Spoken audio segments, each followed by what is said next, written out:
Hey Aquarius, and welcome to your semi-biweekly reading for the new to full moon. So from the May 19th new moon to the June 3rd full moon. So I'm doing something a little bit different. I'm going to go over some astrology highlights, and I have timestamps down below so that if you're watching multiple videos, you can just like skip over and go right to your reading. Or if you're just like here for the cards and not for astrology, you can also just skip right ahead to your reading. So we'll go ahead and get started with that. Okay, so the first chart that I want us to take a look at here is on May 16th. And this is where we're going to see Jupiter ingress into Taurus. It's also going to come right up next to the North Node here.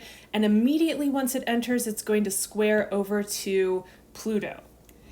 So let's break this all down and explain this, right? So we have Jupiter, which is this beautiful kind of like growth and expansion. It can bring in a lot of opportunity. Some people talk about it with regard to luck, and it moves into a place that has to do with the world of the material, right? The world of the tangible. So this could be something that feels really supportive in terms of growth, and it could feel, like we feel this in a very physical way in our physical world, or maybe even emotionally, but this could feel really refreshing, right? One of the things that I want to point out here, though, is that it is coming up next to the North Node, and the North Node has this energy of like we could say excessive energy, like a lot of energy in one area. And just like it is with growth in any area of our life, growth can be beautiful and amazing, but when it goes into a state of excess, it can become toxic, right? It can become too much. So we have this, there's two sides to every coin with everything, with astrology, with tarot, with everything, right? So there's the light side and the possibilities, and there's also the possible shadow aspects. When it comes to us talking about just this energy of Jupiter being in Taurus, we can feel that slow, steady, reliable kind of energy, like, that Taurian, like sensorial pleasures kind of being magnified and being like the volume being turned up on this, right? So that can be really refreshing and beautiful kind of growth. However, if we're looking at the excess that could possibly come in, one shadow way that could show up is, let's say, for instance, you look and see where Taurus is in your natal chart and it occupies the 12th house. Well, the 12th house, amongst other things, can have to do with addictions, right? That's one of the areas and things that it could deal with. So let's say that with things that are pleasurable, right? Like whether that be substances or food or like, something else, right? That there is some kind of addictive quality to because it feels so good. It could turn into really diving into that, really expanding that to the degree where it's like it doesn't stop us going into that direction, and it could feel like escapism, right? We could just kind of run away into that. That's just one example of how that could look. This is why you want to see where Taurus occupies your chart. However, the North Node can also be something that feels like it really gives us drive, right? It gives us a lot of energy behind this kind of growth. So this is just something that's going to be with us for the next year until May 2024. So I thought it was worth bringing up. And you'll see how this actually starts to play into like things building up with the transits that I really wanted to mention for this second part of May. So the next chart that I want to point out is on May 19th. And this is when we're going to have that new moon in Taurus. So this is a lovely new moon. I'm really digging the energy here. So think new moon, fresh energy, right?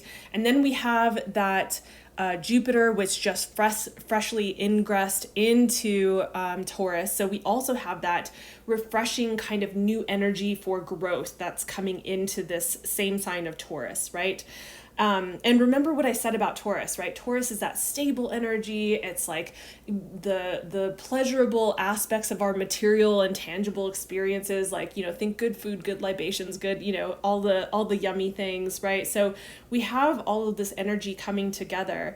And it's also where the moon likes to be. The moon is exalted in Taurus. So it's just really lovely energy. And as we'll see going forward, I'm going to talk about some, speed bumps that we're going to see after after this along the way. However, despite the fact that we're building into this T-square that I'm about to talk about, this has a lot of lovely like elements that could make for some really beautiful new beginnings. So this would be a time with this waxing energy. Remember, new to full moon is waxing energy.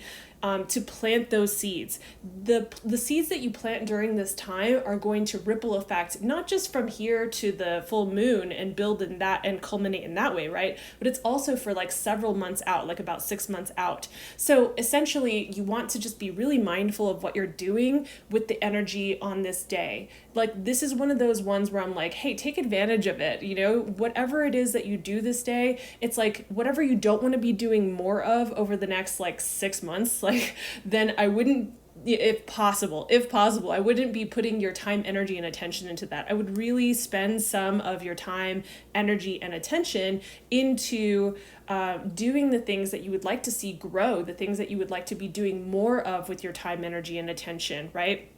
So, and this is going to be exact at 8:52 a.m. It says Mountain Standard Time because that's where I happen to be right now, but you know, think that's Pacific time as well. So just adjust for your time zone with that. So now we come to the chart that I've been kind of building towards, which is on May 20th. So we're going to talk about a T-square that's happening between Mars, Pluto, and Jupiter. But first I want to kind of start off with just talking about that we're going to have Mars ingress into Leo, right? And that's going to be there from May 20th until July 9th. So just know that the energy of this particular transit's going to be continuing on, like for at least for Mars and Leo. So what's that like, right? So Mars and Leo can kind of bring in this burst of energy, right? Like, think about the drive and the fieriness of Mars, and think also about, you know, it being in a fire sign like Leo, right? Especially Leo, which is ruled by the sun, right? So this could bring a lot of energy, and we can really utilize that in a constructive or very productive way, depending on where this is in your chart. So whenever I'm talking about these things, like, you want to go take a look at where Leo is in your chart, like what house it occupies, so you get a sense of like where you might have this like excess, or not excess, but like abundance of energy that could be utilized. One of the things that I want to mention here when it comes to Mars is that, like, when Mars, think about when you have like too much energy in your body, right? A really good example of this is, like, let's say sexual frustration, which is appropriate for Mars. So let's say that you have a ton of energy, just like sexual frustration, just nowhere to put it, right? Like nowhere to put this energy, no outlet for it.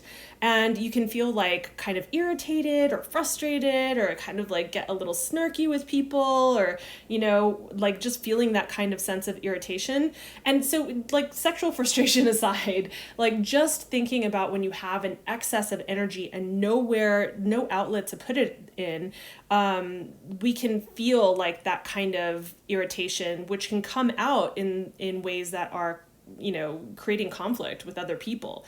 So you really want to kind of pay attention to that as well. You know, it'll depend on what you've got going on in your chart, but I thought it was at least worth mentioning. So it could be really productive, could be irritating depending on. So I would say, you know, find constructive ways. Like if you notice, like, whichever area in your chart this is happening, that you're starting to feel like a little, you know, more irritated or whatever it is, then let that be your signal to utilize Mars's energy in a constructive way, because that's what Mars wants. Mars wants an outlet for that energy to be utilized. It doesn't want it to just sit there and be stagnant, right? So now let's take a look at what is happening with this T-square. So we have Mars, and it is opposing Pluto, and they are both going to be squaring with Jupiter, right? So let's first start by talking about Mars opposing Pluto right here. So when Mars is opposing Pluto, we can see things that come out, like the themes that can come out like around power. You know, when you're thinking of Pluto, we can think about power dynamics, and we think about Mars and like the energy that I was just talking about that. So feel into that and you can get a sense of like how there can be these like kind of conflicts with power. So power struggles, power dynamics can really come to the surface. And, you know, the thing about this is like, it can come out in these really shadowy ways, right? We're talking about an opposition here, and oppositions are not an easy transit, right? You think about these two planets are going toe to toe. And so when they're going toe to toe like this, some of the more challenging aspects of of their abilities, their, you know, what their properties are, can really come together in that way, right? So like, and just like this, I don't want to demonize these planets, like, but, you know, every planet has shadow and light, like constructive or not constructive parts. And in this particular aspect, we're seeing like it could be really challenging because it's a challenging aspect, right? So, and then we can take a look at what is happening with Mars that is squaring over to Jupiter here. And so that can be like, well, on the one hand, when we think about just these two energies in and of themselves, not in a hard aspect, it's like a lot of energy, right? Think about Jupiter in its expansive energy, like this magnifying energy, right? It's like it's big, it's really huge energy, right? And then you think about adding Mars with all of its fieriness and its drive and everything to that as well. So this, you know, in a really constructive way, could be like a lot of power, that and enthusiasm, right? That could be used to really take action in a way that's like maybe risk taking, right? So like think about Mars, like can be about that risk taking. So this can be really beautiful in that way. But when it's in a square like this, we have to kind of really watch how that comes out. Maybe being overly optimistic about the risks that we're taking or the actions that we're taking, you know, that are kind of bold, and wanting to kind of maybe just double check, like check in with yourself about that, really make sure that you're sure about this, especially on this particular day. This energy is going to be building, but it's also going to last, like kind of just last for a few days after this, especially. So, you know, we want to be aware of these things. You know, there are a couple of astrologers that I follow that I thought had some really great things to say about this. And like one of the astrologers that I follow was talking about how like this energy between Pluto, or between Mars and Jupiter, can feel like this, you know, ruthless pursuit of our goals. And I thought that was really well said, right? So, and the way that I feel into that is kind of like bulldozing others in the process. So, you know, be aware of like others, others' needs as well as your own, and maybe check yourself with that, you know, and just remembering like some of the things that I'm talking about are going to be echoed over here with the square that is happening between Jupiter and Pluto, because Pluto is a higher octave of Mars, right? So, just think of like how that is like similar, but just, you know, add in some of the aspects of Pluto that have to do with, you know, possible manipulation, that can do with like secrecy, or that can have to do with like shadowy, kind of darker, harsher, like intense things, right? And so but very similar in like the energy, right? That, you know, you can hear probably the similarities in that. So I don't want to spend too much time on that. So, you know, this T square could possibly instigate within others or ourselves,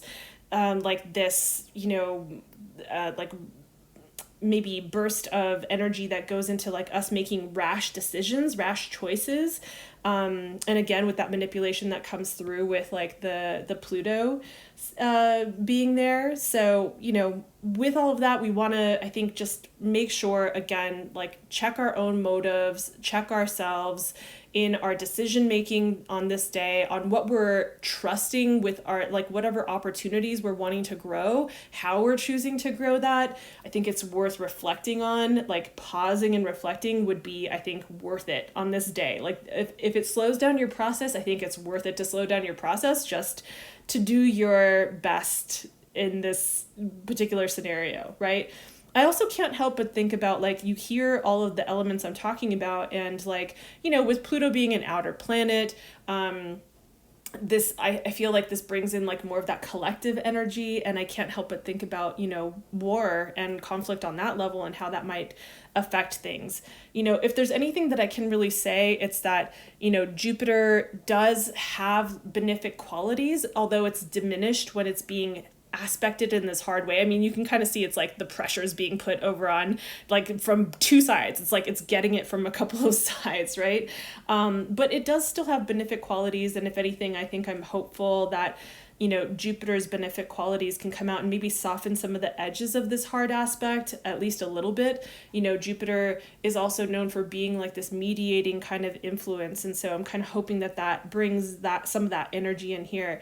One other thing I wanted to mention is that, this is happening all in fixed signs here. So these are all fixed signs. And one of the astrologers that I follow, also like a different one, said something that really struck me. And I was like, oh yeah, that makes so much sense. It's like obvious. How did I not see that first? But when things are happening like this kind of aspect is happening it's touching all of these fixed signs. The fixed signs have this quality to them that are very like certain, right? And so the decisions that we make, the choices that we make, the actions that we take, the paths that we choose are like there's a more definitive quality to it. Maybe even a more like a longer lasting, like the either consequences or the ripple effect from these decisions, better said, maybe like could really echo out, on the timeline, on our timeline in the future. So this is another reason that I wanted to mention that is like there is a definitive quality. So be mindful, really be mindful. Like I really wanted to highlight this because and spend a lot of time on this because like this is something where I'm like, hey, let's be mindful of which paths we choose, what choices we're making, the actions that we take. So like before you do that thing, before you say that thing, check yourself and, ask yourself, like, is this something that's worth having the ripple effect go forward out in my timeline into the future, right? So, okay. So really quickly, I just thought I would mention, yes, we are going to have the sun moving into a new sign. So obviously, you probably haven't noticed that I've been talking about everything from a tropical perspective. So I'll have to do sidereal videos some other time. I'm kind of figuring this all out, but I wanted to mention that, yes, we are having the sun ingress into Gemini. So for those of you who follow tropical astrology, happy birthday, Gemini. I just wanted to mention, yes, we do have that happening on May 21st. Okay, second to last chart that we're looking at is May 24th. So on May 24th, we have the moon ingressing into Leo, and it's like, I'm going to come join the party with this whole T-square business going on, right? Mars is already starting to move off. We see it's at 2 degrees. It's starting to move off. It's not quite out of this, but so we can still feel the energy of it there being a part of this T-square that we just talked about. But when we have the moon coming in and joining, whatever themes we were experiencing during that T-square that we felt or saw come up, this is kind of like coming in and touching on that again. But this time in an emotional sense, right? We might feel this more. So we might kind of be processing this internally. We might be feeling this more emotionally. So just to say, like, it might kind of pop its head back up around this time, and I just wanted to mention it really quickly so that you're aware of that. But yes, this could add an emotional quality to this. So again, all of the things that I said about watching ourselves with this, again, still through this time, like all the way through till this time, but still through this time, and just notice that maybe you feel like your emotions are a little bit on high with this. You might notice that, you have maybe like you might want to watch your emotional reactions to things, just noticing. So I think with astrology, it's just, this isn't to scare people. It's just to say, hey, let me give you a heads up so that you can just be more mindful about certain themes that particular day and how you go about choosing or making choices or like, what you say. Because if we can avoid maybe some of the harsher parts when we go through it unconsciously, why not, right?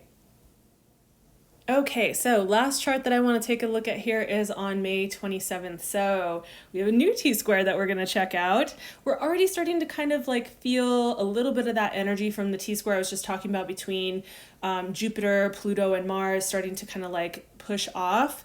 Not totally out of it, but like we'll feel that pushing off. But we're going to talk about a new T-square. So this one is between the moon, the sun, and Saturn. So we have that opposing moon and Saturn, and then those are going to be squaring the sun here, right? So let's kind of break this down a little bit, right? This could be a little bit of a reality check for everything that we've kind of been putting forth up to this point in the month, right? The things that we're growing towards.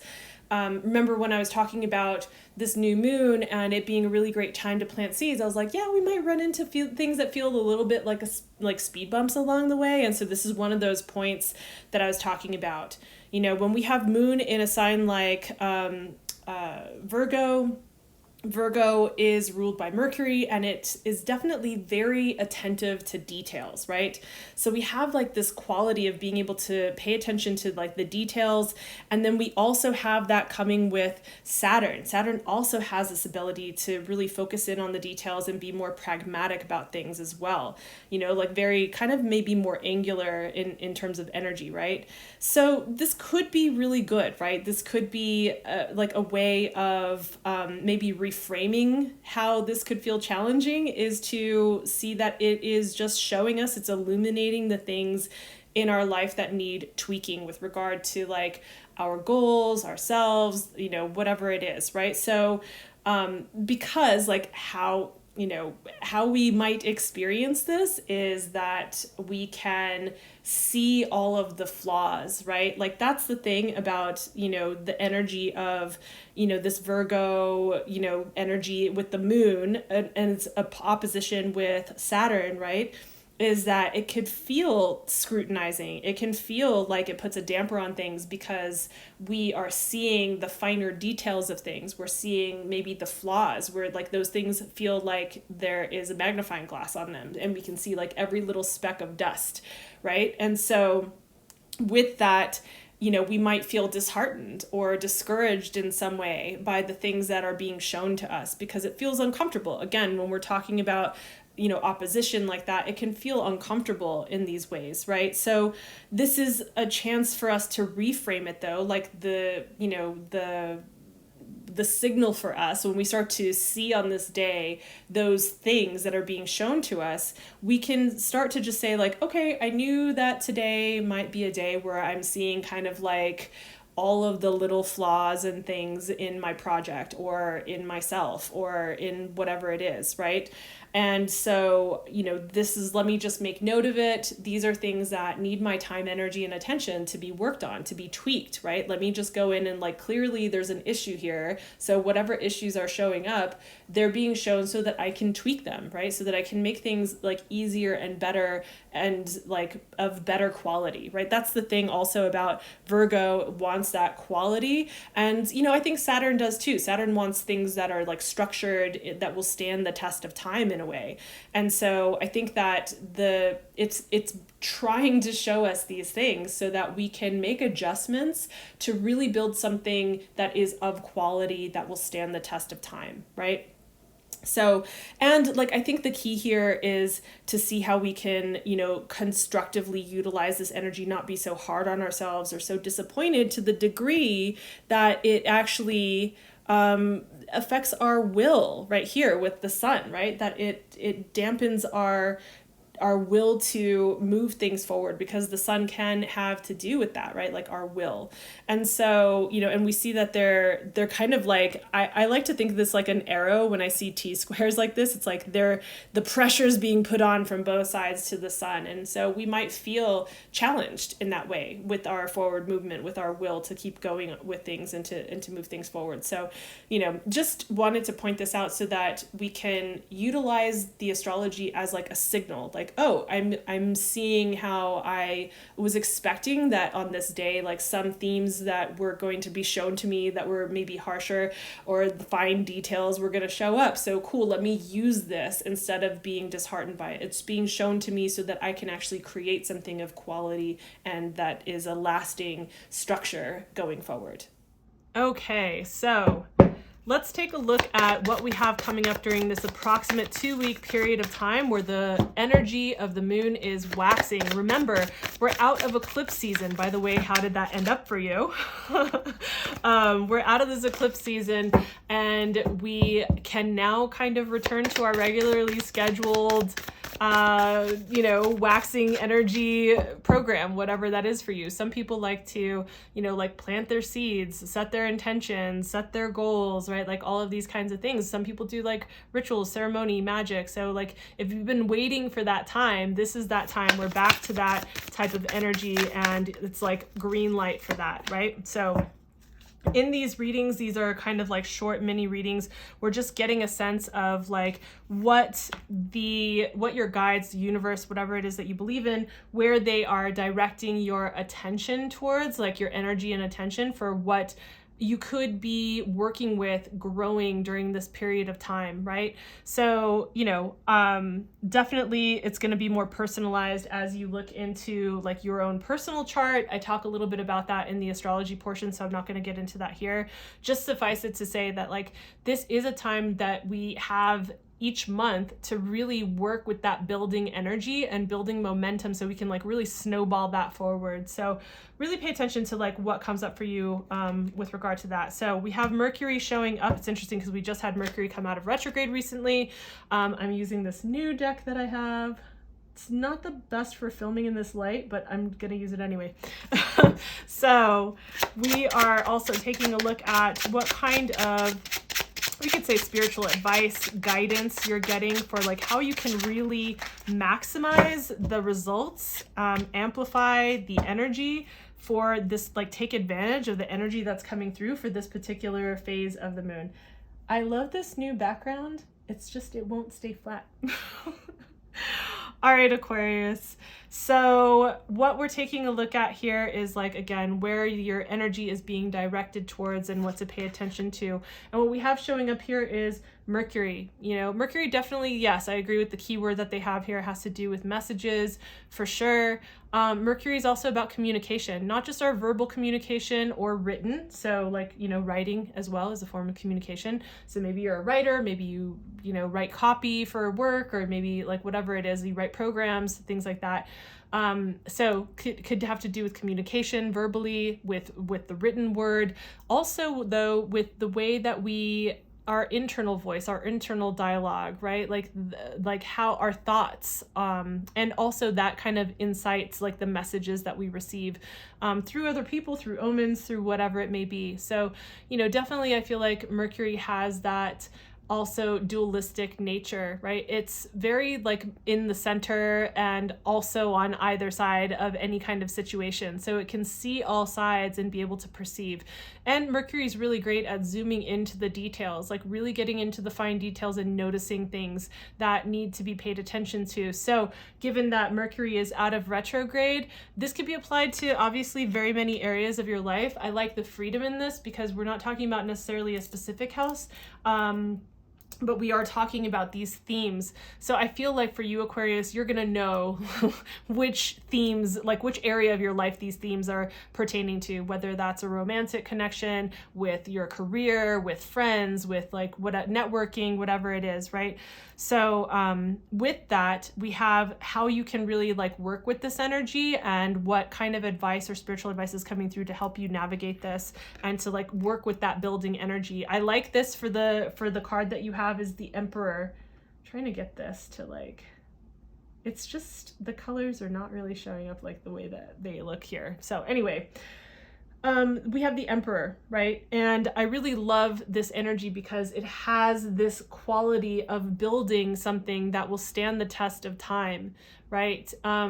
It also, like the Emperor has this kind of like fire energy, right? It's ruled by Aries. It's an Aries card, right? It's ruled by the ram. So it has this energy that is like, I feel very driven. It's very like, it has that burst of energy. It has that drive to go after what it wants and to build something that stands the test of time. You know, that's the thing about the Emperor, is like, this isn't just like building something to stand the test of 2 weeks. This is standing the test of time. So I feel like you have the momentum and the energy really coming forward to help you build something that you're really working towards. So I don't think this is like maybe a small goal, like I want to build a go-kart in the next month, but this is more like, I want to create the go-kart championships of the, you know, Eastern Hemisphere, like whatever it is, right? Like something that is maybe a more lofty and like bigger kind of project. So with that, I think that, you know, with Mercury being involved, having to do with the communications and networking that you need to have with like other people in order to create your vision, like who do you need to connect with in order to create the vision that you want to create? Also, because of the fine details that Mercury gives us access to, think of like a magnifying glass, you know, and like you can like zoom in or zoom out with regard to like this big project, so you can have the overall picture, but you can zoom into the details that really need to be paid attention to now, especially with Mercury out of retrograde. Should be a little bit easier for you to see, like to look over contracts, to look over negotiations. Like remember that Mercury also has to do with that, like negotiations, contracts, commerce, right? So like being able to look at the fine details to create something that is really going to set yourself up, that's going to have a foundation that's really going to last. So I really like this. I feel like you guys are going to know, like it's maybe not so specific about some one specific thing, but I do like this because I feel like this gives you an idea of like where in your life, what themes to be looking at. I feel like whoever's watching this is going to know what this relates to. So, but if you do feel like you want more of the picture, I would say check out the May reading for Aquarius. I'll have that up here on the screen so you can kind of get like the full picture. And again, if you're just like, I want a little bit more info, you can always book a one-to-one reading with me. That information is down below for 30, 60, or 90-minute readings. So hopefully this is helpful for you. If it was, if you did get some insight from this, please consider giving it a like and subscribing to the channel, hitting the notification bell. That way you know when new videos drop, but also because it helps me build this channel as it's growing. For those of you who have subscribed recently, thank you so much. Thanks for your time. Thanks for being here, and I will see you in the next video. Bye.